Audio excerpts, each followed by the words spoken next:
আগামীকাল শক্তিশালী একাদশ নিয়ে টি-20তে মাঠে নামবে বাংলাদেশ। নিউজিল্যান্ডের বিপক্ষে প্রথম টি-20তে পরীক্ষিত শক্তিশালী ব্যাটিং লাইন আপ আর অপেক্ষাকৃত তরুণ পেস ডিপার্টমেন্ট নিয়ে মাঠে নামছে বাংলাদেশ।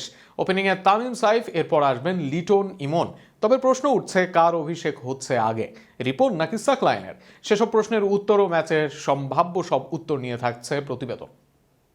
ওয়ানডে সিরিজ জয়ের আত্মবিশ্বাসকে পুঁজি করে এবার টি-20 ফরম্যাটে মাঠে নামতে যাচ্ছে বাংলাদেশ। কিউইদের বিপক্ষে এই ছোট ফরম্যাটের লড়াইয়ে টাইগারদের একাদশে দেখা যেতে পারে বেশ কিছু গুরুত্বপূর্ণ পরিবর্তন, বিশেষ করে পেস বোলিং বিভাগে। ফলে আগের সিরিজের তুলনায় দলটির কৌশল ও ভারসাম্য আসতে পারে ভিন্নতা। ওপেনিং জুটিতে খুব একটা পরিবর্তনের সম্ভাবনা নেই। তানজিদ হাসান তামিম ও সাইফ হাসানই ইনিংসের সূচনা করবেন। সাম্প্রতিক সময়ে সীমিত ওভারের ক্রিকেটে এই দুই ব্যাটার ধারাবাহিক পারফরমেন্স দেখিয়েছেন, তাই টি-20তেও তাদের উপর থাকবে বাড়তি প্রত্যাশা। দলের অধিনায়ক লিটন দাস নামবেন 3 নম্বরে। উইকেটরক্ষকের দায়িত্ব সামলানোর পাশাপাশি তিনি খেলবেন অ্যাঙ্কার রোল। তারপরেই 4 নম্বরে দেখা যেতে পারে পারভেজ হোসেন ইমনকে, যিনি স্পিনারদের বিপক্ষে আক্রমণাত্মক ব্যাটিংয়ের জন্য পরিচিত এবং ঘরোয়া লিগে দারুণ ফর্মে ছিলেন। মিডল অর্ডারে 5 নম্বরে থাকবেন তাওহিদ হৃদয়। ইনিংস গড়ে তোলা ও বড় স্কোরে রূপ দেওয়ার দায়িত্ব থাকবে তার কাঁধে।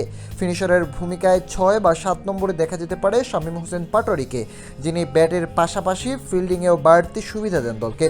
স্পিন বিভাগে শেখ মাহাদি হাসান ও রিশাদ হোসেন থাকছেন মূল ভরসা হিসাবে। এই দুজন মিডল ওভারে প্রতিপক্ষকে চাপে রাখার দায়িত্ব পালন করবেন।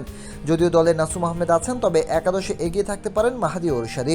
পেস আক্রমণে ফিরছেন তানজিম হাসান সাকিব, যিনি অলরাউন্ডার হিসাবেও ভূমিকা রাখতে পারেন। এছাড়া অভিষেকের সম্ভাবনা রয়েছে রিপন মণ্ডলের, যিনি ডেথ ওভারে কার্যকর বোলিংয়ের জন্য পরিচিত। একাদশের শেষ ভাগে থাকবেন শরীফুল ইসলাম। তার বাঁ হাতি পেস ভেরিয়েশন দলকে বাড়তি সুবিধা দেবে। সবকিছু বিবেচনায় এটি হতে পারে বাংলাদেশের একটি ভারসাম্যপূর্ণ ও আক্রমণাত্মক একাদশ। তবে শেষ মুহূর্তে পরিবর্তনের সম্ভাবনাও উড়িয়ে দেওয়া যাচ্ছে না। আগামীকাল দুপুর 2টায় চট্টগ্রামের সাগরিকায় শুরু হবে বহুল প্রতীক্ষিত এই ম্যাচটি।